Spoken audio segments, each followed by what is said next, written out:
1 फरवरी को वित्त मंत्री निर्मला सीतारमण देश का आम बजट पेश करेंगी। हर साल की तरह इस बार भी आम नागरिकों को बजट से कई उम्मीदें हैं। गृहिणियों को रसोई बजट से खास उम्मीदें हैं, तो वहीं विद्यार्थियों को भी शिक्षा और रोजगार के क्षेत्र में काफी उम्मीदें। बजट से मेरी एक्सपेक्टेशन है कि इस बार मिडिल क्लास को रिलीफ दिया जाए, क्योंकि बहुत दिनों से मिडिल क्लास को कोई भी रिलीफ नहीं मिला है और टैक्स स्लैब महंगाई बढ़ती जा रही है। तो इस बार माननीय फाइनेंस मिनिस्टर को टैक्स स्लैब में कमी करनी चाहिए और जिससे कि मिडिल क्लास को राहत मिले। दूसरी बात कि पेट्रोल एंड डीजल की प्राइसेस जो हैं बहुत दिनों से कांस्टेंट है, जबकि इंटरनेशनल मार्केट में petrol and diesel petroleum products का प्राइसेस कम हुए हैं, तो सरकार को उसका भी प्राइस रिड्यूस करना चाहिए।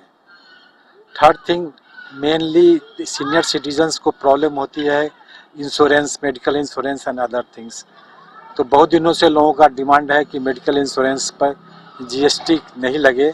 अभी 18% जीएसटी लग रहा है, जिसके कारण कि लोगों को बहुत तकलीफ हो रही है। इसलिए यदि जीएसटी मेडिकल इंश्योरेंस से हट जाए तो और भी लोग उसको एडॉप्ट कर सकते हैं। इस साल के बजट से बहुत लोग उम्मीद लगाए बैठे हुए हैं। इस बार के बजट अच्छे होने चाहिए। हर चीज महंगाई से लोगों के जीवन पर को प्रभावित कर रहा है और खासकर मैं सीनियर सिटीजन में भी आ गई हूँ। उसके लिए सीनियर सिटीजन का जो टैक्स स्लैब है उसमें वृद्धि होनी चाहिए।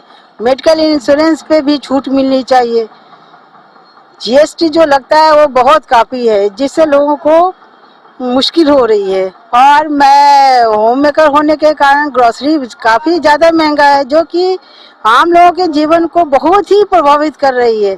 उस पर सरकार से हमारी निवेदन है कि उस पर ध्यान दिया जाए और ताकि सब लोग अच्छे से जीवन यापन कर सकें। रेलवे में थोड़ा सा सुविधा और बढ़ानी चाहिए सीनियर सिटीजन के लिए। सीनियर सिटीजन में था जो 50% होता था। अभी जो बजट आने वाला है उससे काफ़ी उम्मीद लेकर बैठा हूँ, क्योंकि अब के डे में मेडिकल एक बहुत बड़ा इंटीग्रल पार्ट है आज के पॉपुलेशन का। और आप सब जान रहे हैं कि धीरे धीरे मेडिकल जो एक पूरा सेक्टर है वो कितना महंगा हो चुका है।